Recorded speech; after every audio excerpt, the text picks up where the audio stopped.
Welcome to this Zentangle Quickie. My name is Heather Hartwick Gladden. I'm a certified Zentangle teacher.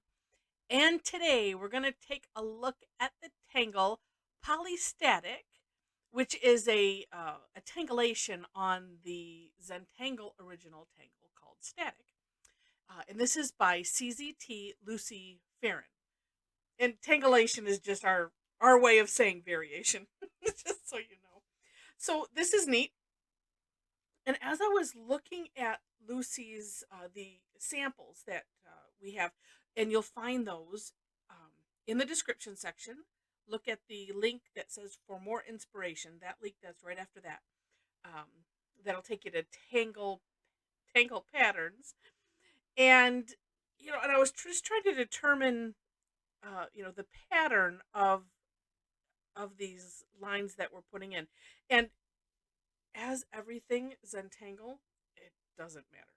But what I found, at least in her step out, was this, and it's kind of the way I draw uh, a pentagon, but we'll just be missing one part of it. So I mean, you starting off with a straight line, and then I'm gonna try to make this big, you know, and it seemed like hers went kind of in like groups of three lines.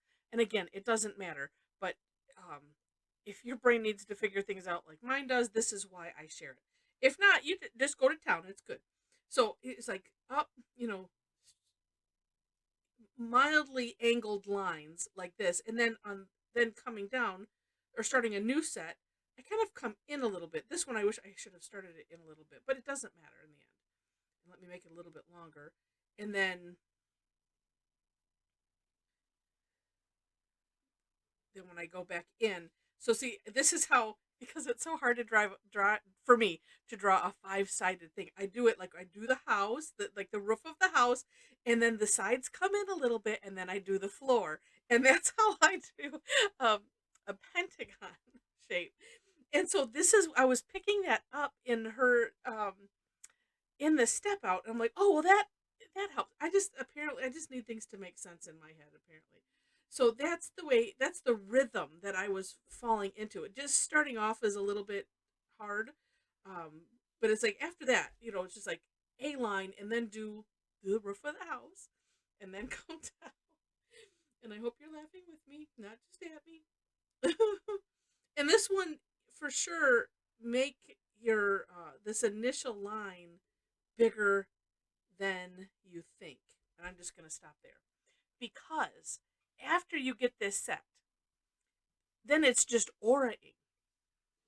And we'll do one side at a time. And with this too, I don't think it matters how many rounds you go. I know, drawing on myself. Let's see how many fit. I noticed she did like four, in addition to the main line in her step out. So let's see if we can do that. And good to just do one side at a time.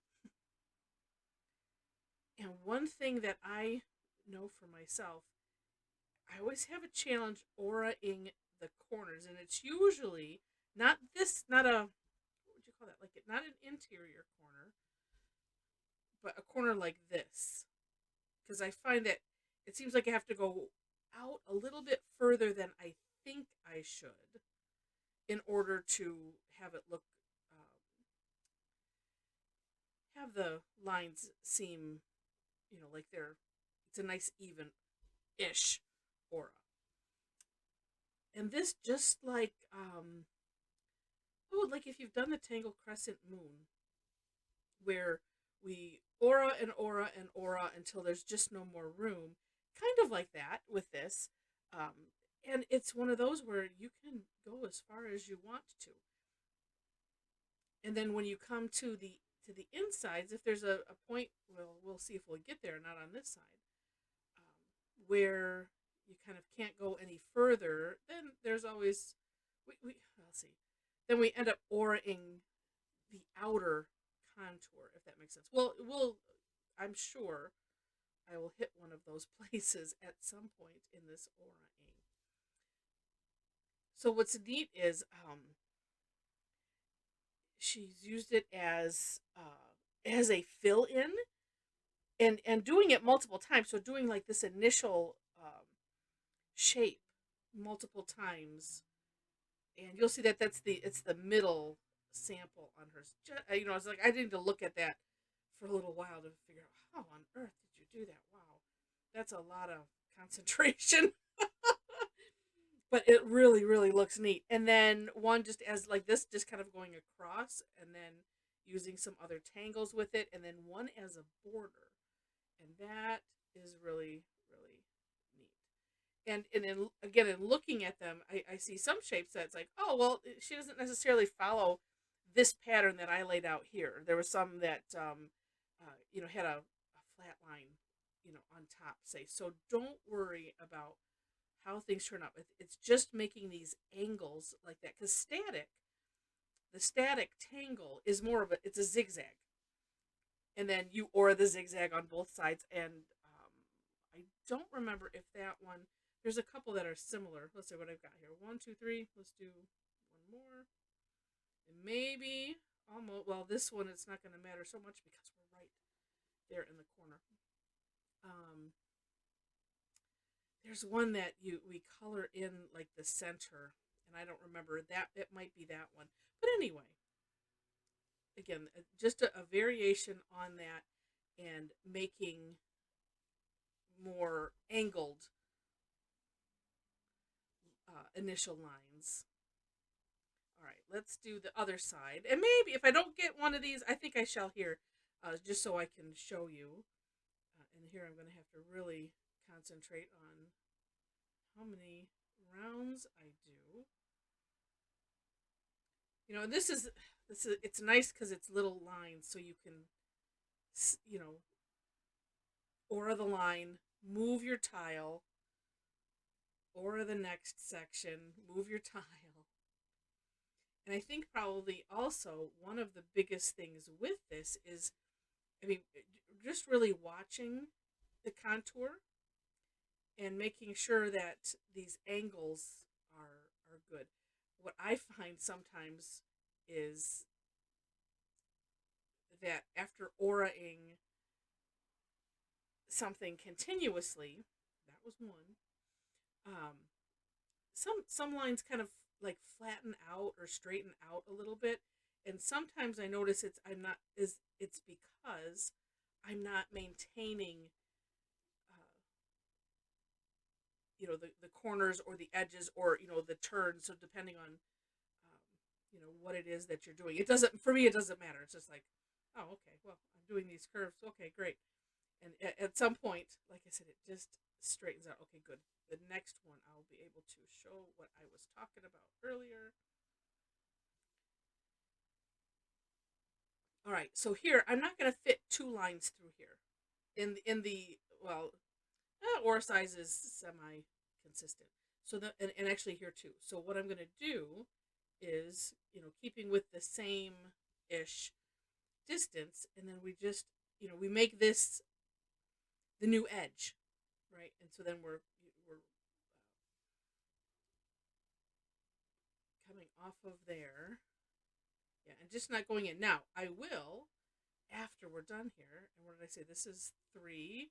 We'll do one more. We'll go back and aura inside these little spaces.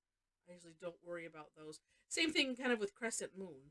I don't worry about those kind of things until after we're done. And then you see, whoa, what else do I want to do?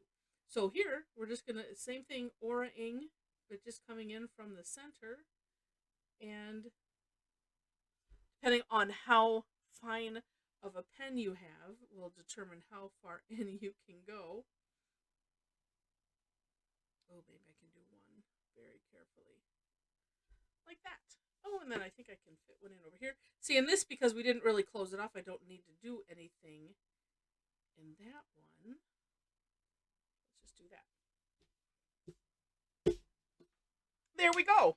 And so it's just neat having it be on angles like that. All right, now for shading.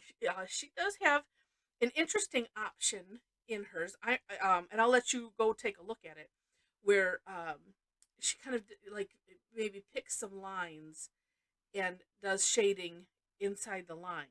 And it does look neat, but I like this a lot better. So what we're going to do is all of these corners that sort of line up. This also, because like mine will get a little bit sloppy just because, if I'm moving my pen or whatnot, picking it up and putting it down again, sometimes it gets a little messy. And so this is also a little bit of a course correction for that. And then sometimes I can see where my pen, it didn't, I have a little gap there. And I would just, kind of go corner to corner. Don't worry about if it's straight or not. Just go with it.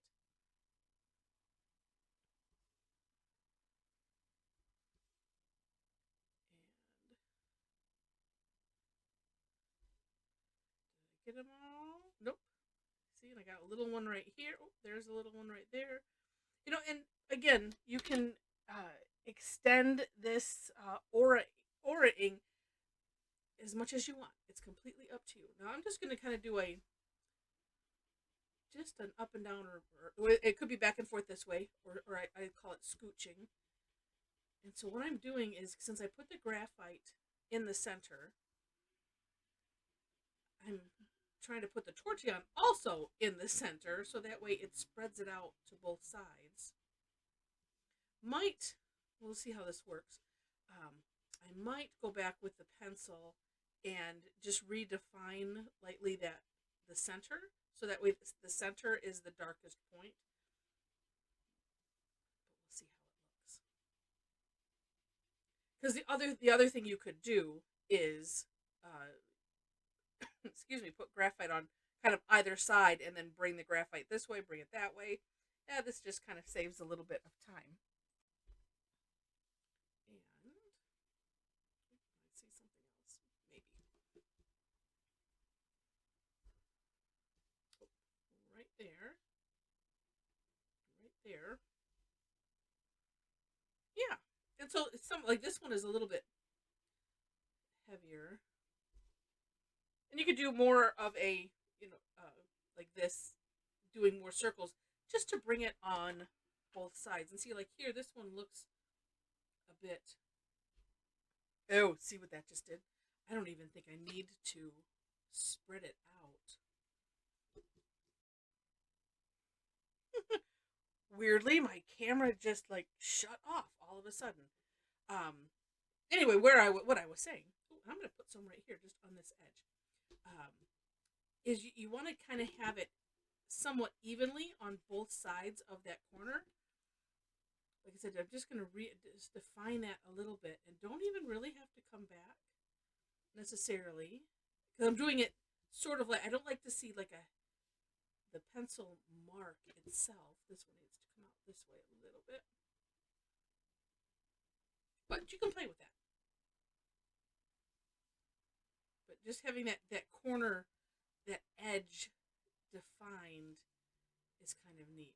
And this just needs to be spread out just a little bit more. And this is just my personal taste. I don't like to see a harsh line. Like here, I wanted to have it be a little bit fuzzy, so I see that gradient just a bit. So super, super neat. Especially once it's done and shaded. And I just think that looks neat. It gives it some waves, it gives it some shine, if you will. And if you were to do this on a toned paper, make sure that do this, and then add in the white charcoal in between. Oh my goodness, that will look so neat. So hope you enjoyed this. If you did, would love to have a like. Feel free to share it, and if you like it enough to see more, would love to have you be a subscriber on the channel. In the description section, I mentioned links to the step outs. I always do a version myself, and then I put a link to the originator of the Tangle, because I just think it's important to take a look at it from them. I want to honor them because they're the ones that created it, and see their artwork and all of that kind of stuff. And then below that, information on connecting with me if you would like to. I do teach classes almost twice a week. A lot of them are free. Thursdays are free. It's called Tangle Time We could take something like this and explore it. And I try to fit, one or two. Usually it's just one, and we'll play with decorating them and options, and it's kind of a free for all. We're all tied to together, kind of with the same tangle, but whatever you end up doing with it, everybody kind of has their own fun, and then it's amazing to see what everybody does when we have our great reveal. It's really really fun. Uh, I do have some classes that have a fee. Information again is on my website. I have a look in the menu for classes. And with that, thanks so much for watching, and I wish you happy tangling.